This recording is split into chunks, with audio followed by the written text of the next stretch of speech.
Welcome to the Founders Corner, brought to you by OneBridge Accounting. Here's your host, Eli Clark. Hey everyone, Eli Clark here, founder and CEO of OneBridge Accounting and host of the Founders Corner podcast.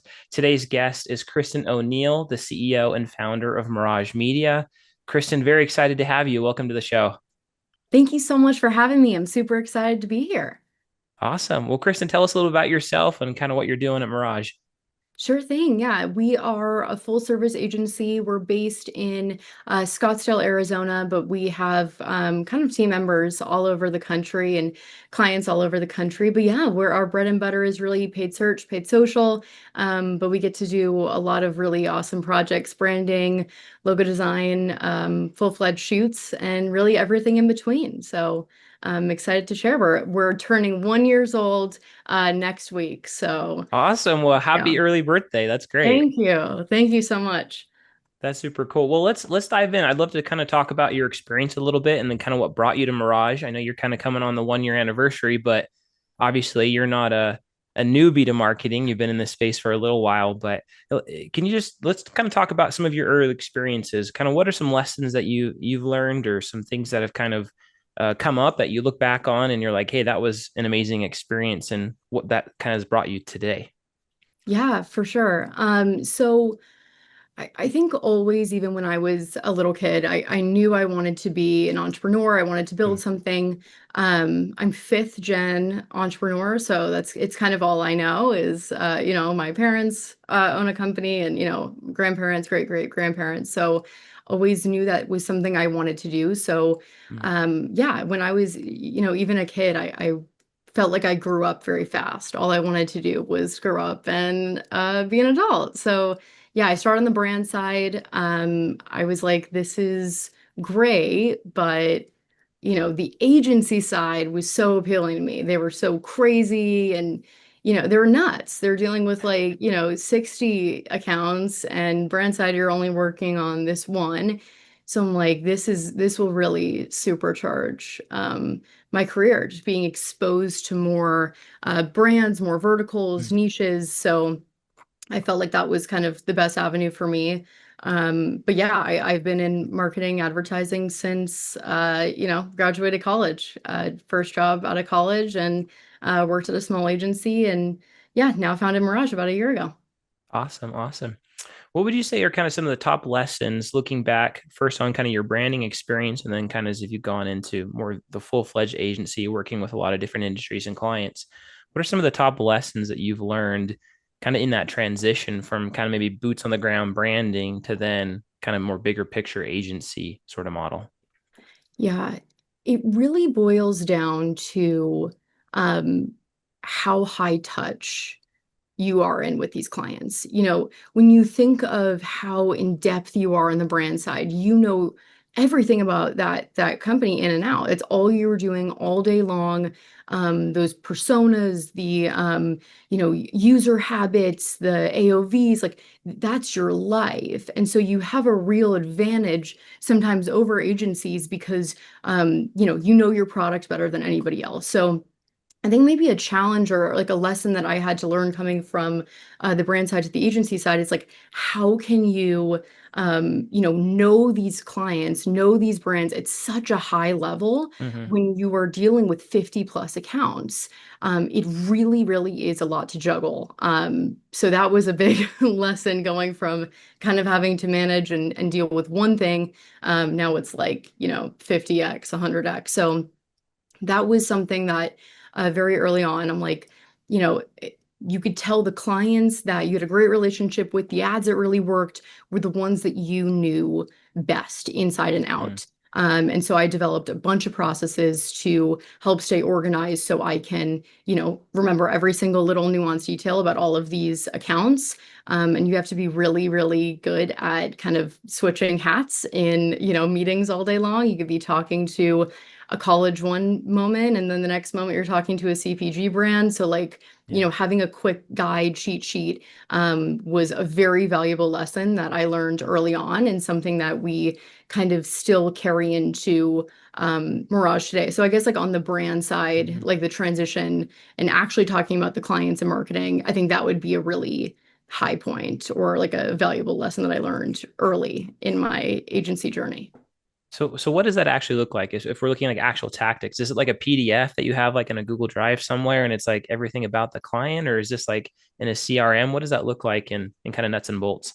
Yeah, we call them brand Bibles. Hmm. So it's, in the early days, I've been doing this for years now, it started as a PDF. So it would have, what the main KPI, like, the basic stuff, what's the vertical, what's the main KPIs, what are their goals, where they're located, like all of that, just like quick glance, items. Then we would go like a layer deeper, who are the points of contact? Our point of contact, she's pregnant, she's about to have her first baby boy. It's like having those little Yeah, details. personal So notes, right? yeah. Yeah. So it kind of started off as these brand Bibles. Now, with the help of AI, we actually have custom GPTs. Hmm. So we have a custom GPT for every single one of our clients that's trained on all of those things. How the point of contact best communicates, how they want to receive emails, reports. So we are actually able to just populate everything that we do in there, and then it will output how that point of contact best receives it, or answer any questions about the brand. So it's really automated now, but definitely started as a PDF brand Bible. Well, that's very cool. I think there's a lot of agencies out there who are trying to develop these kinds of systems, like whether how do you personalize outreach, not cold outreach, but Yeah. personalized kind of communication with the client, whether they prefer phone calls or text or emails. Yep. And that's really cool that you've been able to kind of wrap that into using AI into a custom GPT. Did you guys code that yourself or using like a turnkey software? How did the implementation of that look like? Yeah, no, it's 100% custom.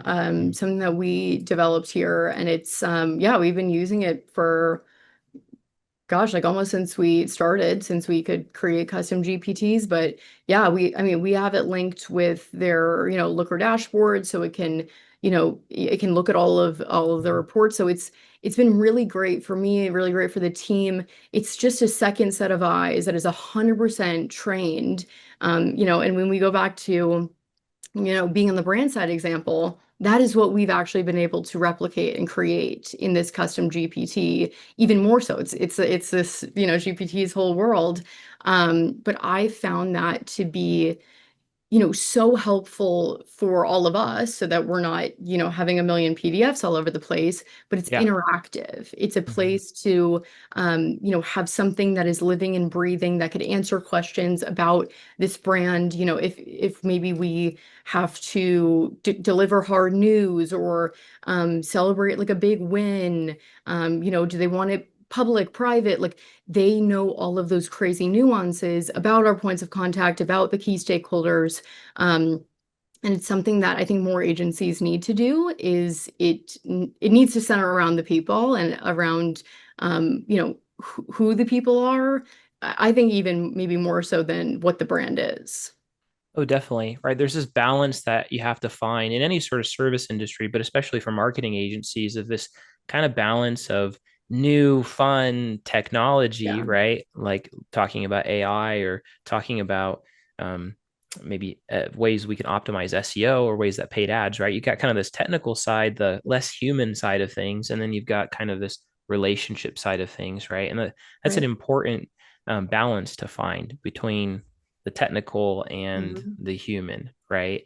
And that's the great thing I think, or about something that people forget often when we're talking about AI, is that AI is this amazing tool, but it's just by itself, it lacks Right. the human element, right? Which is so important for connecting with people. It's what makes us human, right? Is being human, right? Yeah. So, Yeah, no, it takes, I mean, hundreds of hours, hundreds of documents to train these models. It's not a turnkey thing. It's something mm, that, um, you know, I- put shit in, get shit out. Like that's, I don't know if I'm allowed to cuss on here, but that's, I mean, a lot of people that are like, we can't get images from AI, or, it's not writing like me. It's like, how are you prompting it? What are you giving it? When you feed these projects, when you feed these custom GPTs, hundreds of documents and you upload maybe podcasts like this or something that key stakeholders have been on so it can understand who these people are. Hmm. um, you know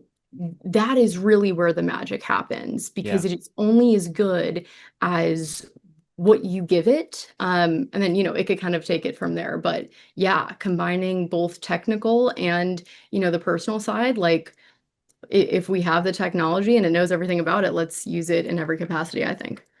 No, that's great. Yeah. There's that balance, right? Like we've been talking about, as well as is your, you guys are still really young as far as the life of your enterprise, the Yeah. life of your company, coming on a year now. Again, congratulations. Yeah.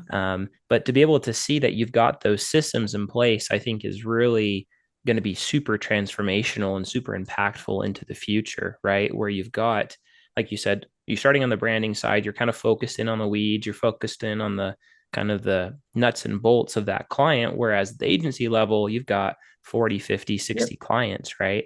And I often see that within the clients that we work with where they are expanding and they're growing. And, maybe you're going to 20,000 MRR or you're going 40,000 MRR, whatever that is, right? You've got 40, 50 clients.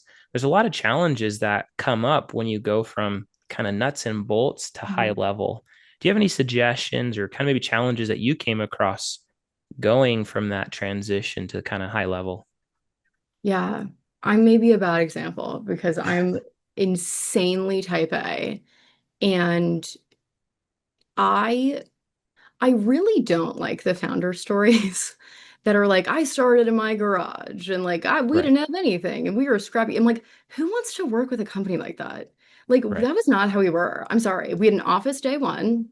We had contracts, we had lawyers, we had an accountant, I had QuickBooks set up. Like day one, I mean, I was doing all these things, in my prep before we actually started, but like the first day I started, it was in this office. I'm like, okay, now let's get to work. But like, I mean, it was a long prep and like a long, um, planning process. So Mm. it was, we grew so quickly. I mean, I had crazy projections and we grew so quickly. And I think it's because we literally started on day one. It wasn't like day one, we're getting stuff set up. Day one, we had processes. Hmm. I had a binder in case like I got hit by a bus. I could like, this is a binder of like what needs to happen to the Yeah. company. Like on day one, it was in my desk. Like, so I'm maybe not a great example of like, because there wasn't a big transition period. It was kind of like, you know, I'm just a planner type A and I wanted to get started actually on day one. So yeah, maybe not a good That's example. very cool. I love that idea of like I mean, maybe this is not the right word, but a hit by the bus binder. Like I Yeah, love that idea of like, you know, um, could my business run without me, right? yeah. Is the question that a lot of I think firm owners need to ask is, and a lot for most people I would say no, like it can't run without them, right? Mhm. But to have a binder and you're kind of imagining that is if I'm not here anymore, can we still run? Like I love that Because I'm idea. thinking That's of the just really client, I'm cool. like, no, somebody needs to answer the client. Like somebody needs to tell, like they can't go unanswered. Like somebody needs to talk to them, what's going on with their reports. Like, so that's just me. I'm like me getting hit by a bus. I'm like, I automatically, I'm like, who's gonna email back our clients? Now we That's the have number team one concern, right? that Hit by a I'm bus, like, who's going to email the client? literally, no, it's so funny. I at my last firm, there was like a fire inside of the building. It turned out to be fine, but it Oh, was like smoke was like pouring out, and I was on a client call. Like there's smoke coming into the room, and I'm like, and right before we go, because we are this close to an approval, what do you guys think? And like my team members were like, Kristen, the building is on fire. And like, why are you still on a meeting? So that yeah, I'm a little like nuts type A crazy. But yeah, I think having processes and a plan in place before you start is really unlocks just so much potential because you're not ideating on day one, you're executing on day one. mm. That's a good mentality to think about, right? Like day one is not the time for you to kind of experiment and think about, what's my No, positioning, what's my brand, what are we offering? But it's the day to, hey, we're going to start reaching out to clients, we're going to start fulfilling yeah, right away, right? totally. That's really great. Well, let's kind of transition a little bit. I know you guys are kind of in the paid advertising space. You do a lot there, and I've seen some recent things from you about kind of video within paid advertising. Um, for you guys within the agency, within Mirage, or from your own experience, how do you find that balance between video content, which can be really expensive to create, versus other forms of content, and how do you kind of balance that with kind of client ROI? Totally. It's a great question. And having a great creative mix is key, and it really varies by client. We always make changes and we optimize based on the results that we're seeing. So, it's going to vary for by clients. Like I'll give you an example. One of our clients is this menopause community company. Almost all of their traffic is coming from a Android phone Mm, in the Facebook feed. It's like an older, demographic is definitely not like Gen Z. right. That group, they don't love video. They love a static image.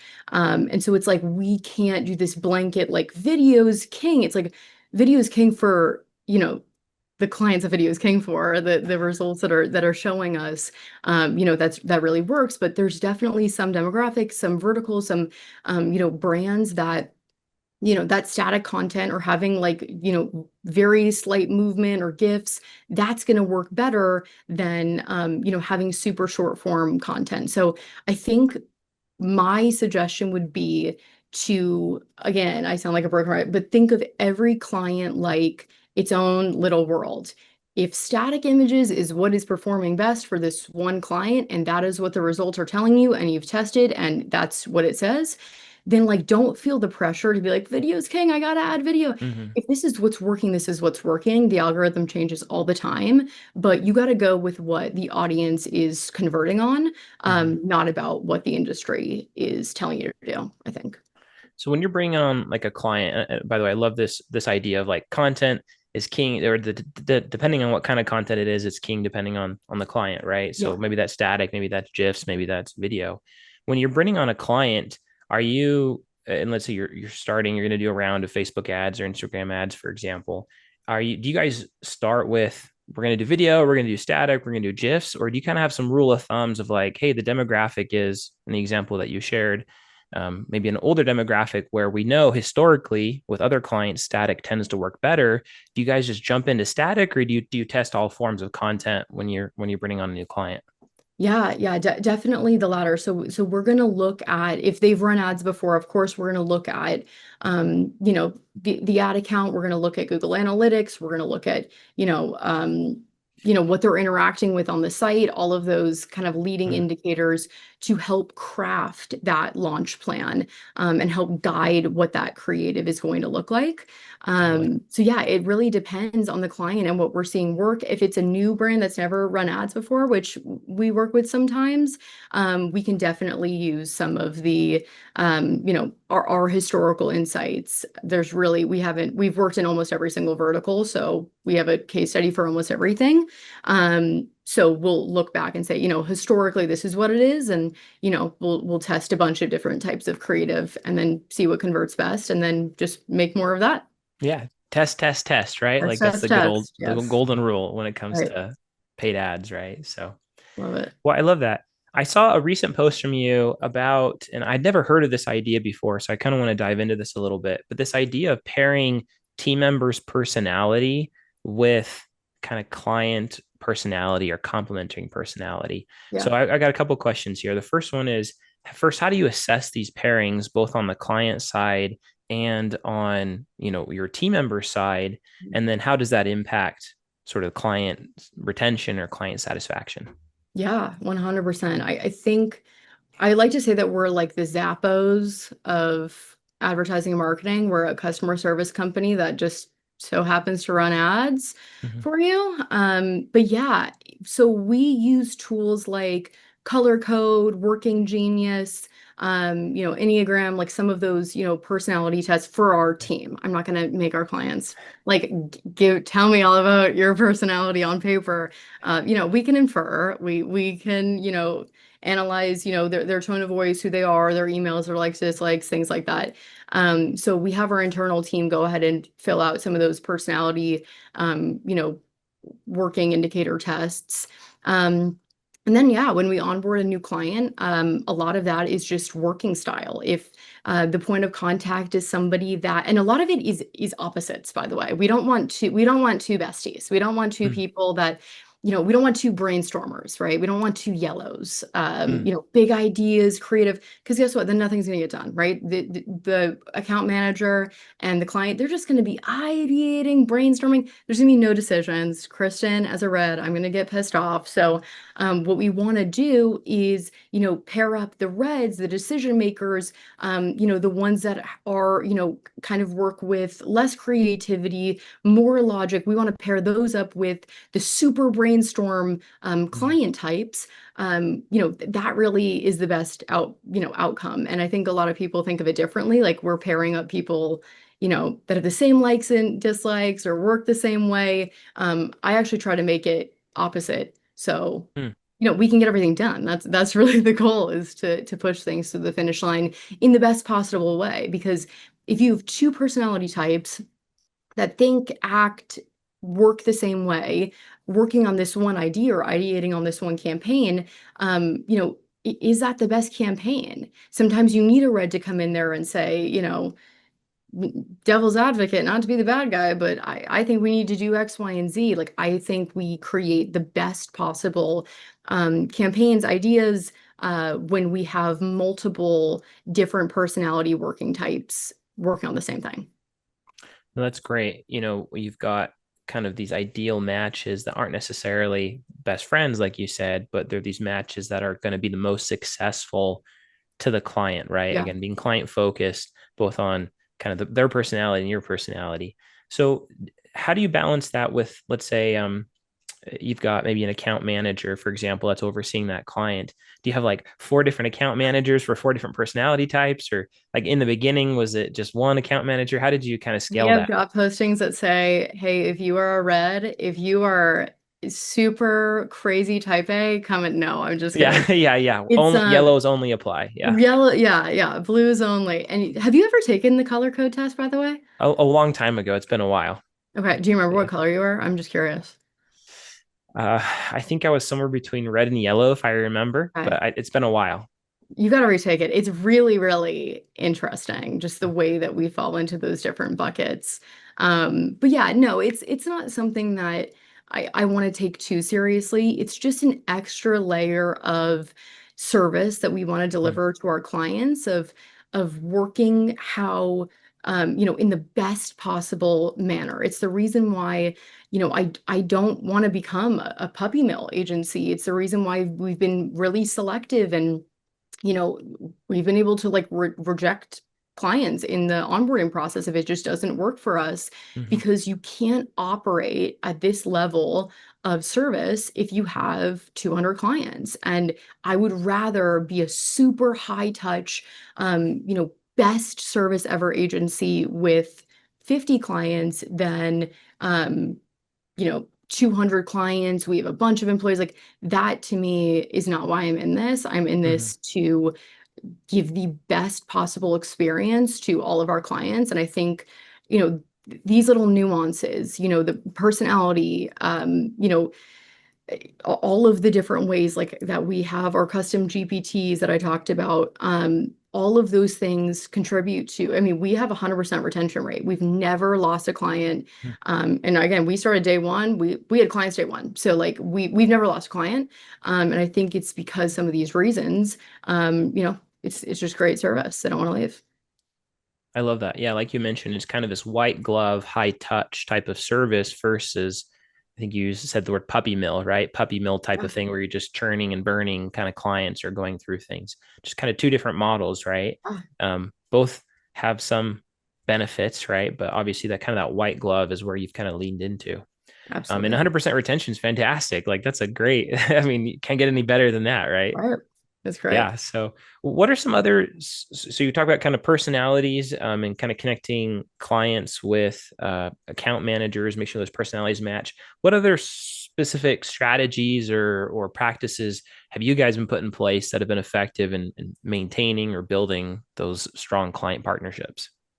Yeah, surprise and delight is something that we really live by. Mm, I It is my favorite part of any day, any week, to just do a little surprise. Like if yesterday I was on a call with one of our clients and she's like, "Oh my gosh, I love your blue light glasses. Those are so cute. I've always wanted those." I'm like, well, I already ordered them. They're on the way to your house right now. Like, just little pieces yeah. like that. They're like, what? Oh my gosh, I was just saying. But I'm like, how fun is that? How great is that? Or, remembering their birth, something as simple as remembering their birthdays and sending them, their favorite cake that they brought up one time in 2 seconds, like, in between, this conference that we went to with them. So like those little Mm, nuances go such a long way. Or if we develop a bunch of pieces of creative, which we often do, and then we narrow it down and we choose, um, one or two or however many that we're going to go with, I'll usually just say to the clients, like, hey, like, feel free to use any of this. If you want to use it on your website, if you want to post it organically, like no extra charge, like we already made it, you guys use it. We pride ourselves on being like super freaky proactive. Um, you could ask all of our clients, it's like magic. Like they don't have to ask us where things are because it's already in their email. Most of the time I never really get questions on, what's the ETA, what's the deadline? They already know. We over communicate to all of our clients without being annoying. But yeah, really going above and beyond to make our meetings with them the best meeting of their week, making their lives easier, remembering those little nuances that they think, people maybe weren't paying attention to or forgot about is our superpower. no, I love that. I had a conversation with an agency a couple weeks ago that they have this habit of they send an email at the beginning of the week on Monday saying, "This is what we're working on this week for you." And then on Friday, it's, "Hey, this is what we did," right? Yeah. Do you have any sort of like practices or specific strategies such as that you use either to help with communication or, I mean, I love the idea of birthday gifts or just random gifts like that. Do you have any kind of other things that you've done that have worked well? Yeah. So we do like monthly or bi-weekly meetings depending on what we're Mm, doing for the clients, but no, we're not as high touch as like telling them what we're working on because we've created such a trust with all of our clients. Like we don't feel the need to, like they know that we're working on things. We're gonna yeah, send them a bunch of stuff throughout the week, really as they come up. So they have their custom dashboards that we create for them so they can see all of their results at any time they want. But yeah, we're usually in touch throughout the week anyway, so we don't have to send out like a special email. But yeah, I think that a lot of that starts with trust and having mm, such high trust with these clients. They don't need to ask us what we're working on because they could already see it in their results, right? exactly. The visibility is there from the beginning and throughout the whole process, right? Yeah, absolutely. So that's fantastic. Well, let me let's we're kind of coming near the end of our time here. Let me kind of wrap up with um another question here. When you're looking at new platforms, you're looking at new tactics, how do you test out those platforms without risking too much kind of the client's budget or your team's bandwidth? How do you balance that? Yes, the new shiny object syndrome Yeah. is really tough. I remember when what the heck was it? Threads. Remember Threads? Yes, That yeah. came out. Oh my gosh, the agency I was working on, it was or at the time it was like, DEF CON 5. Like everybody send out what is our thread strategy? Everyone email the clients, like we need to get, and it died. It died 2 weeks later. It was a flop. It was one of the like craziest flops Yeah. in like all of app history ever. And so yeah, I really nerd out on looking at industry reports, being super up to date in all of the developer chats and panels of some of these, tech platforms like, OpenAI or, all of these things. So, we're really I'm really glad that we do that because we're able to kind of spot these new things really early. Because if you are finding out about a new platform or a new capability with the rest of everybody, you're too late. Like image generation is a great example of this. Yeah. Everybody started AI image generation when it was like beginning of April of this year when ChatGPT rolled out Yeah, their ChatGPT's image gen image. model. Yeah, exactly. We have been doing AI image generation for about a year. We've been using Image FX, Mid-Journey, things like Midjourney. that. Yeah. Like we have been doing that. And so when ChatGPT came out, like when their image generation, their newer model came out, Mhm. um, you know, we're just refining. We've already been doing this. So like, what can we do with this new model? Where most agencies, if they haven't been doing this before, or this is the first time that they've done AI image generation, they're not only learning this new platform, they're learning, what is this tool? How do we create this? Where we've been practicing for the past year. So that's really where, you know, we've spotted things and we've adopted things. We've been really early adopters of some of these programs, platforms, tools. So when the newest model or whatever comes out, we've had a lot of practice, so we don't have to risk any client budget because we've been doing it already. Yeah.